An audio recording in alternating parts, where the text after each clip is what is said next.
মা ফাতেমা নবীর গো বেটি সারে চোখের পানি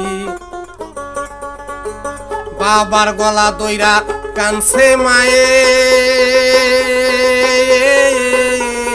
মা ফাতেমা শুনেন তার কাহিনী রে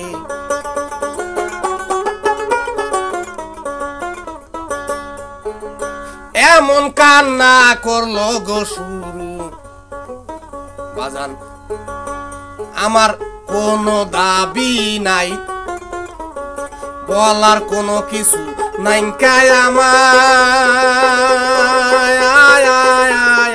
ভাগ্যে ছিল জংলা পশু তাই রে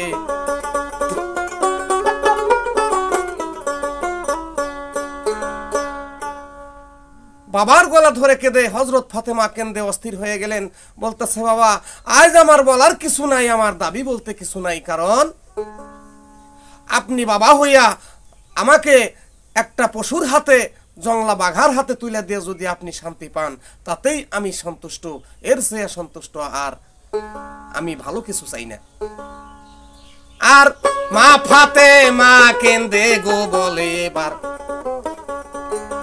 আব্বার কাছে তাই দেন বিদায় দিয়া যাবো আমি বাঘের সাথে যাবো চলিয়া গো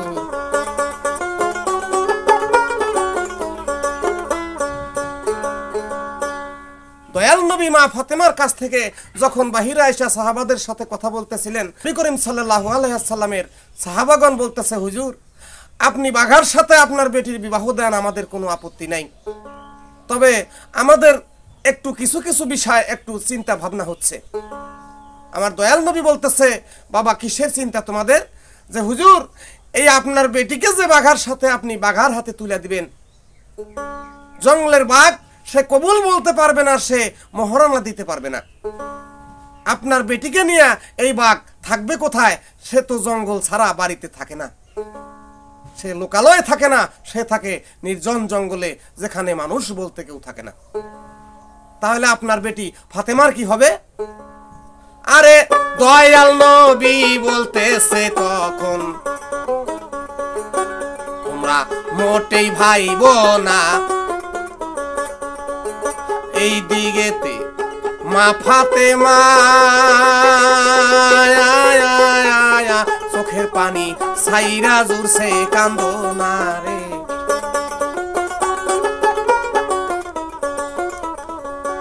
তাহার গর্ভধারিণী মায়ের গো কথা মনে পড়ে যায় আজকে থাকতো যদি মা জননী এই নিদানে আমায় সান্ত্বনা দিত তাই রে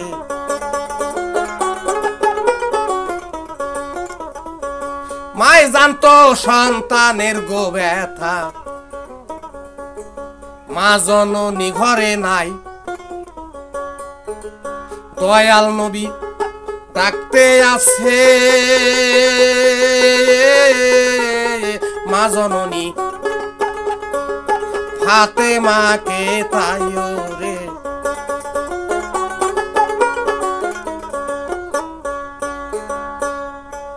হযরতে মা ফাতেমা কুদরত কামিনীকে আমার দয়াল নবী ডাকতেছে মা তুমি আসো দেরি করা সম্ভব নয় আমি তোমাকে বাঘার হাতে তুলে দিলে আমার দায়িত্ব শেষ হয়ে যাবে মা ফাতেমার হাত ধইরা ওই দিন জংলা বাঘার হাতে যখন আমার দয়াল নবী হযরত ফাতেমাকে তুলে দিচ্ছেন আমার দয়াল নবী পবিত্র মুখে ওয়াদা করেছিল বিধায় তাই আজকে বাঘের হাতে তেনার কন্যা ফাতেমাকে তুলে দিচ্ছেন আরে বিদায় দিচ্ছে দয়াল গো নবী বেটি ফাতেমারে যাও গো বেটি স্বামীর সাথে হাত ধরিয়া যাও না কেন চলিয়া রে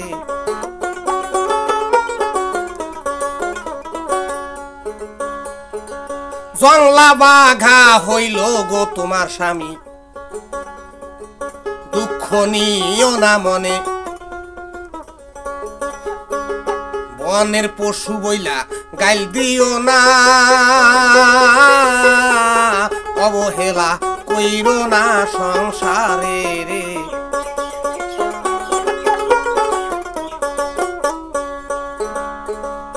যাও বেটি, স্বামীর সাথে সাথে তুমি চলে যাও, সে যেখানে যাবে তোমাকে আজকে সেখানেই যেতে হবে।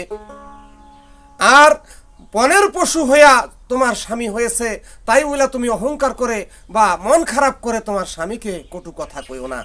গো তুমি বিদায় হয়ে যাচ্ছ, একটা ঘটি দিলেন আমার দয়াল নবী, পানির ঘটি অজু করার জন্য, আর একখানা জায়নামাজ দিলেন, একখানা কোরআন শরীফ দিয়ে দিলেন তিলাওয়াত করার জন্য, এক জোড়া খরম দিলেন আমার দিনের নবী। মাগো এগুলো সাথে নিয়ে যাও, তোমার স্বামী যেখানে যাবে পিছনে পিছনে যাবে, তুমি কখনো স্বামীর সাথে খারাপ ব্যবহার করবে না। সে বনের পশু বাঘ হইলেও তার সাথে তুমি অন্যায় আচরণ কখনো করবে না, এটা আমার আদেশ। আরে নিদান কালে হইলে গো তুমি, নিদান যদি আসে, আল্লাহকে ভাবিয়া মাগো কোরআন পড়বা এই ভবের বাজারে রে।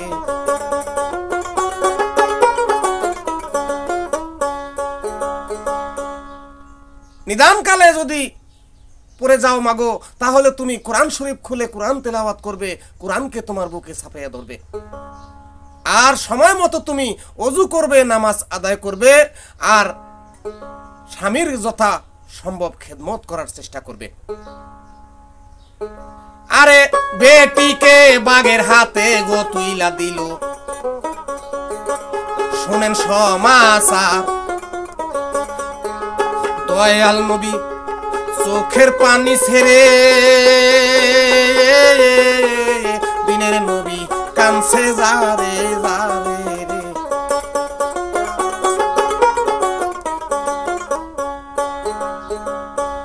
দিনের নবী হযরত মুহাম্মদ সাল্লাল্লাহু আলাইহি সাল্লাম চোখের পানিতে বুক ভিজাইয়া বাঘের হাতে যখন বেটিকে তুলে দিলেন, ওই সময় জংলা বাঘা মাথা নত করে আমার দয়াল নবীকে সালাম দিয়া এবার আস্তে আস্তে রওনা দিলেন জঙ্গল মুখে। এই যে বাড়ি হইতে জঙ্গলের দিকে গো রওনা দেয় এইবার, পিছে পিছে মা ফাতেমা নবীর বেটি কান্দা গো হাহাকার রে।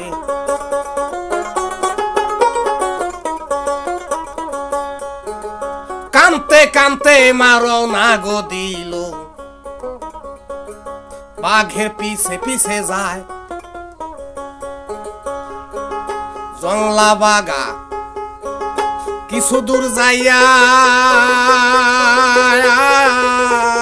বিশাল একটা জঙ্গল সামনে পাইয়া গো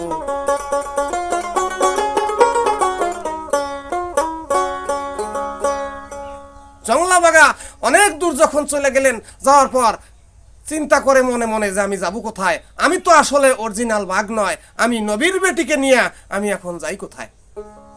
আর যদি আমার আসল পরিচয় আমি দেই তাহলে হযরত ফাতেমা নবীর বেটি আমাকে জানে বাঁচাবে না, আমি বড় লজ্জিত হব।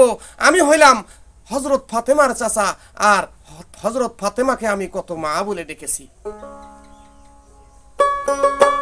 আমি আগে যদি জানতাম গো দয়াল নবী একটা ফল দান করিবে, এই ফল হবে তাহার বেটি, ওই ফাতেমা আসতাম না এইখানে রে।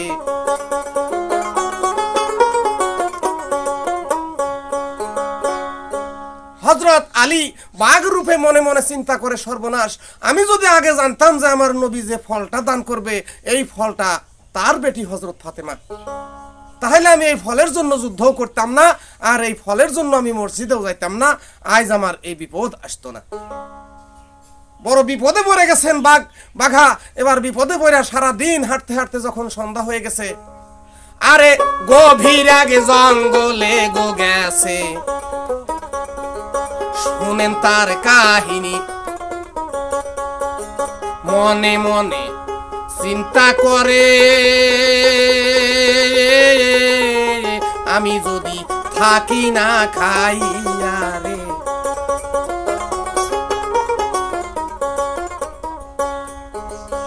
আমি যদি না খাইয়া থাকি গো, কোনো দুঃখ নাই। আমি যদি সারা রাতি জঙ্গলে থাকি, কোনো চিন্তা নাই রে।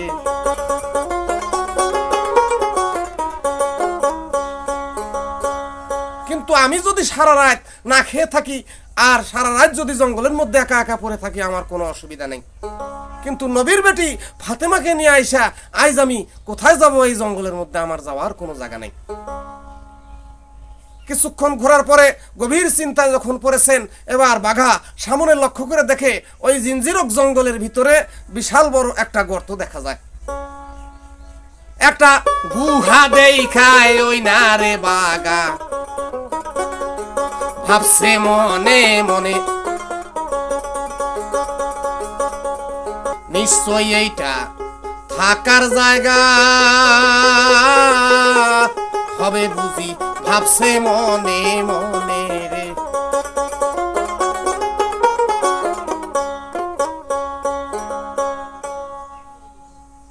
মোটামুটি একটা গর্ত দেখে ওই গর্তের মুখে যাই মনে মনে চিন্তা করে, এই গর্তের মধ্যেই আজকে রাত্রিখানা আমাদের কাটাইতে হবে। জংলা বাঘা কি করলেন, ওই গর্তের পাশে যাইয়া যখন উপস্থিত হইলেন, মা ফাতেমাও পিছনে পিছনে যাইয়া দাঁড়াইছে। আর বলতেছে, রে জংলা বাঘা, হে আমার স্বামী, বলো তুমি সত্য করে এই রাত্রের বেলা আমরা কোথায় যাইয়া থাকবো? এই জঙ্গলের মধ্যে কেন আমাকে নিয়ে আসলা? আমি কি জীবনে কোনোদিন জঙ্গলে থেকেছি? জংলা বাঘা সবকিছু বুঝতেছে, কিন্তু কথার জবাব দিচ্ছে না। এবার জংলা বাঘা কি করলেন, লম্ফ দিয়া ওই গর্তের মধ্যে নামলেন। কয়েক পাক ঘুরানি দিয়া একটু শুয়ে দেখলেন যে শোয়ার জায়গাও মোটামুটি হয়, বসার জায়গা হয়। তাই বাঘা আবার লম্ফ দিয়া আবার গর্তের উপরে উঠলেন।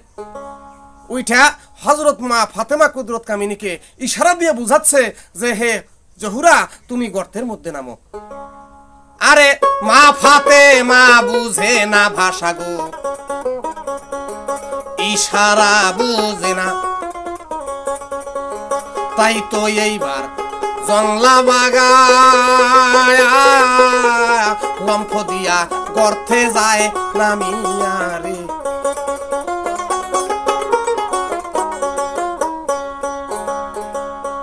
জংলা বাঘা আবার জাম করে গর্তের মধ্যে ঢুকে এবার গর্তের মধ্যে ওইখানে শুইয়া থেকে দেখায় দিলেন যে আজকে এখানে শুইয়া ঘুম পাড়তে হবে। এতক্ষণে নবীর বেটি বুঝতে পারছে যে হ্যাঁ, আমার স্বামী আমাকে এই গর্তের মধ্যে নামতে বলতেছে। হযরত মা ফাতেমা কুদরত কামিনী বলতেছে, দেখো রে বাঘা, আমি তো মানুষ, আমি একজন কুমারী মেয়ে, আমি যে এই গর্তের মধ্যে থাকবো, আর তুমি হইলা জংলার বাঘা, জঙ্গলই তোমার আসল স্থান। তুমি হয়তো কোনো কারণবশত তুমি আমাকে জঙ্গলের মধ্যে রাইখা যদি কোনো দিকে চলে যাও হঠাৎ, আর এই সুযোগে যদি অন্য কোনো এই জঙ্গলের বাঘা এসে আমাকে খেয়ে ফেলে, তখন কি হবে? এই জায়গাতে বলো গো আমায়, কেমনে থাকবো আমি? ওদিন বাঘা এবার চিন্তা করে, কিবা দিয়া বুঝাই ফাতেমা রে।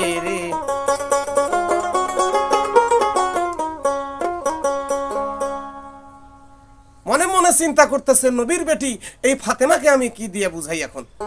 হঠাৎ তার মাথায় বুদ্ধি আসলো। এই জংলা বাঘা কি করলেন, তার দীর্ঘ লেজখানা এই গর্তের মধ্যে নামিয়ে দিলেন। হযরত ফাতেমাকে ইশারা দিয়ে দেখাচ্ছে যে তুমি আমার লেজ ধরে থাকবে সারা রাত, আমি কোথাও যাব না। তোমার যদি সন্দেহ হয়, আমি তোমাকে থুইয়া কোথাও যাব না। হযরত মা ফাতেমা কি করলেন, বাঘের ভাষা বুঝতে পাইরা এবার বিসমিল্লাহ বলে আল্লাহকে স্মরণ করে তিনি গর্তের মধ্যে নামলেন। আরে পাটি খানা বিছাইয়া নিল গো, শুনেন মন দিয়া, গর্তের মাঝে ওই ফাতেমা মা জননী আছে গো বসিয়া রে।